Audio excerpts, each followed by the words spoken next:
ಪುಷಿಯ ಪುಷಿಗೈದು ದಿಟವ ಕಾಣ್ಬ ಒಲೆಸಗೆ ಮುಸುಕ ತಳೆದಿಹನು ಪರಬೊಮ್ಮನೆನ್ನು ಒಡೆ ಹೊಸದೇತ ಕವನಿಯ ನೆಮಗೊಂದು ನಿಜ ಕುರುಹ ನಿಶೆಯೊಳು ಕರೆದವಲು ಮಂಕುತಿಮ್ಮ ಪುಷಿಯ ಪುಷಿಗೈದು ದಿಟವ ಕಾಣ್ಬ ಒಲೆಸಗೆ ಮುಸುಕ ತಳೆದಿಹನು ಪರಬೊಮ್ಮನೆನ್ನು ಒಡೆ ಹೊಸದೇತ ಕವನಿಯ ನೆಮಗೊಂದು ನಿಜ ಕುರುಹ ನಿಶೆಯೊಳು ಕರೆದವಲು ಮಂಕುತಿಮ್ಮ.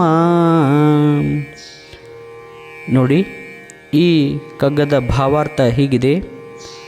ಸುಳ್ಳನ್ನು ಸುಳ್ಳಾಗಿಸಿ ಸತ್ಯವನ್ನು ನೀನು ಕಾಣುವ ಹಾಗಾಗಲಿ ಎಂದು ಪರಬ್ರಹ್ಮನು ಅಂದರೆ ದೇವರು ಮುಸುಕನ್ನು ಹಾಕಿಕೊಂಡಿದ್ದಾನೆ ಎನ್ನುವೆಯಾದರೆ, ഇരുಳಿನಲ್ಲಿ ಮಿನುಗುವ ನಕ್ಷತ್ರದಂತೆಯಾದರೂ ಪರಬ್ರಹ್ಮನು ತನ್ನದೊಂದು ನಿಜ ಕುರುಹನ್ನು ಮೆಚ್ಚಿಯೋ ಅನುಗ್ರಹಿಸಿಯೋ ಯಾಕೆ ನಮಗೆ ತೋರುವುದಿಲ್ಲ ಎಂದು ಪ್ರಶ್ನಿಸುತ್ತದೆ ಈ ಕಗ್ಗ. ನೋಡಿ, ಮನೆಯ ಅಜ್ಜಿಯು ಮೊಮ್ಮಕ್ಕಳೊಂದಿಗೆ ಸೇರಿ ಕಣ್ಣಾಮುಚ್ಚಲೆ ಆಟ ಆಡುತ್ತಾಳೆ. ಮಕ್ಕಳ ಹಾಗೆಯೇ ತಾನು ಎಲ್ಲೆಲ್ಲೋ ಅಡಗಿಕೊಳ್ಳುತ್ತಾಳೆ. ಮಗುವಿಗೆ ಕಂಡು ಹಿಡಿದ ಖುಷಿ ಸಿಗಲೆಂದು ತಾನಿರುವ ಜಾಗದ ಸೂಚನೆಯನ್ನು ಸದ್ದು ಮಾಡಿಯೋ ಅಲುಗಾಡಿಯೋ ಸೂಚಿಸುತ್ತಾಳೆ. ಅಜ್ಜಿಯನ್ನು ಕಂಡು ಹಿಡಿದ ಮಗುವಿಗೆ ಇನ್ನಿಲ್ಲದಷ್ಟು ಸಂತೋಷವಾಗುತ್ತದೆ. ಅದನ್ನು ನೋಡಿ ಅಜ್ಜಿಗೆ ನೂರ್ಮಡಿ ಸಂತೋಷವಾಗುತ್ತದೆ. ಕೂಡು ಕುಟುಂಬದಲ್ಲಿ ಸಾಮಾನ್ಯವಾಗಿರುವ ದೃಶ್ಯವಿದು. ಅಜ್ಜಿ ಬಚ್ಚಿಟ್ಟುಕೊಂಡಿದ್ದಾರೆ ಎನ್ನುವುದನ್ನು ಮಗು ತಿಳಿದಿದೆ. ತನ್ನ ಹುಡುಕಾಟದಲ್ಲಿ ಮಗುವು ಬಳಲುವುದು ಬೇಡವೆಂದು ಅಜ್ಜಿಯು ತನ್ನ ಸುಳಿವನ್ನು ಬಿಟ್ಟುಕೊಡುತ್ತಾಳೆ.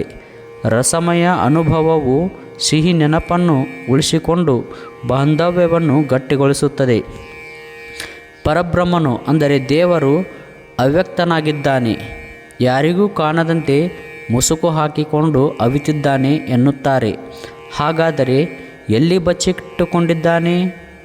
ಒಂದಿನಿತು ಸುಳಿವಿಲ್ಲವೆಂದ ಮೇಲೆ ನಿಜವಾಗಿಯೂ ಅವನು ಇದ್ದಾನೋ ಇಲ್ಲವೋ? ಹುಡುಕಿದರೆ ಸಿಗಬಹುದೇ ಅಥವಾ ವ್ಯರ್ಥ ಪ್ರಯತ್ನವಾದೀತೋ? ಇವು ಪರಮಾತ್ಮನ ಬಗೆಗೆ ಜಿಜ್ಞಾಸುಗಳನ್ನು ಕಾಡುವ ಪ್ರಶ್ನೆಗಳು. ತನ್ನನ್ನು ಎಡಬಿಡದೆ ಅರಸುವ ಜನರ ತಳಮಳ, ಸತತ ಪ್ರಯತ್ನ ಸಿಗದೇ ಇದ್ದಾಗ ಪಡುವ ಬೇಸರ, ನಿರಾಸೆ, ಭ್ರಮನಿರಸನದ ಸ್ಥಿತಿಗಳನ್ನು ಪರಬ್ರಹ್ಮನು ಅವಿತಿರುವಲ್ಲಿಂದಲೇ ನೋಡುತ್ತಾನಲ್ಲವೇ? ಕೊನೆಯ ಪಕ್ಷ ಮರುಕದಿಂದಲೋ ಮೆಚ್ಚುಗೆಯಿಂದಲೋ ತನ್ನ ಇರುವಿಕೆಯ ಸುಳುಹನ್ನು ನೀಡಬಾರದೆ? ಮೋಡದ ಹಿಂದೆ ಮರೆಯಾಗುಳಿಯುವ ನಕ್ಷತ್ರಗಳು ಮಿನುಗಿ ಇರುಳ ದಾರಿಯಲ್ಲಿ ನಡೆವ ಪಥಿಕನಿಗೆ ಆಸರೆಯಾಗುತ್ತವೆ. ಮಿನುಗು ತಾರೆಯಂತೆ ಅರೆಕ್ಷಣಕ್ಕಾದರೂ ಪರಬ್ರಹ್ಮನು ದೇವರು ವ್ಯಕ್ತನಾಗಬಾರದೆ? ತಾನಿರುವುದರ ಅನುಭವವನ್ನು ನೀಡಬಾರದೆ? ಆಧ್ಯಾತ್ಮದ ಹಾದಿಯಲ್ಲಿ ನಿಧಾನವಾಗಿ ನಡೆಯತೊಡಗಿರುವ ಸಾಧಕನು ಹೀಗೆ ಪ್ರಶ್ನಿಸಿಕೊಳ್ಳುತ್ತಾನೆ.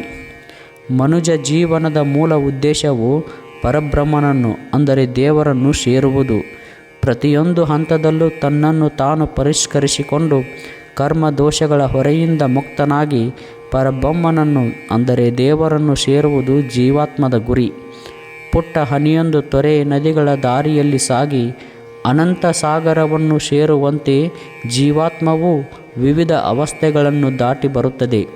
ಪುಣ್ಯ ಸಂಚಯ, ಋಣಶೇಷ, ಕರ್ಮ ದೋಷಗಳಿಗೆ ಅನುಸಾರವಾಗಿ ವಿಧಾತನು ಜೀವನವನ್ನು ಚಿತ್ರಿಸುತ್ತಾನೆ.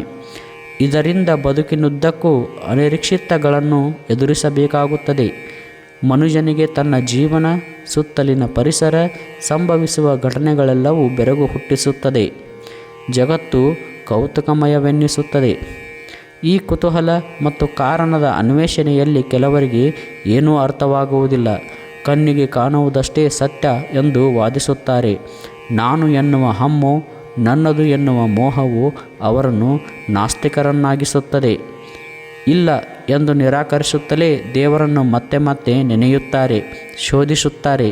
ಇನ್ನು ಕೆಲವರು ಹಿರಿಯರು ತೋರಿದಂತೆ ನುಡಿದಂತೆ ಸತ್ಯ ಸುಳ್ಳುಗಳನ್ನು ಹುಡುಕದೆ ನಂಬಿ ನಡೆಯುತ್ತಾರೆ. ಆದರೆ ಮತ್ತೆ ಕೆಲವರು ಜಗನ್ಮೂಲವನ್ನು ನಿರಂತರವಾಗಿ ಶೋಧಿಸುತ್ತಾ ಇರುತ್ತಾರೆ. ಅವ್ಯಕ್ತವಾಗಿರುವ ಸತ್ಯವು ಸಣ್ಣದೊಂದು ಕುರುಹನ್ನು ತೋರ್ಪಡಿಸದೆ ಯಾಕಿದೆ ಎಂದು ಯೋಚಿಸುತ್ತಾರೆ. ಕಂಗಳು ಮುಚ್ಚಿದ್ದರೆ ಬೆಳಕನ್ನು ಕಾಣಲು ಸಾಧ್ಯವೇನು? ಕಣ್ತೆರೆದರಷ್ಟೇ ಬೆಳಕು. ಕಂಗಳಿಗೆ ಅವ್ಯಕ್ತವಾಗಿರುವ ಪರಬ್ರಹ್ಮವು ಅಂದರೆ ದೇವರು ಅಂತರಂಗಕ್ಕೆ ವೇದ್ಯವಾಗಬಲ್ಲುದೇ?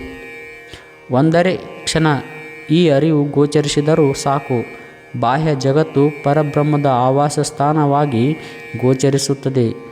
ಲೋಕ ವಿಸ್ಮಯಗಳಲ್ಲಿ, ಸೌಂದರ್ಯಗಳಲ್ಲಿ ಆ ಪರಾತ್ಪರ ಶಕ್ತಿಯೇ ಸ್ಥಿತವಾಗಿರುವುದು ಅರ್ಥವಾಗುತ್ತದೆ.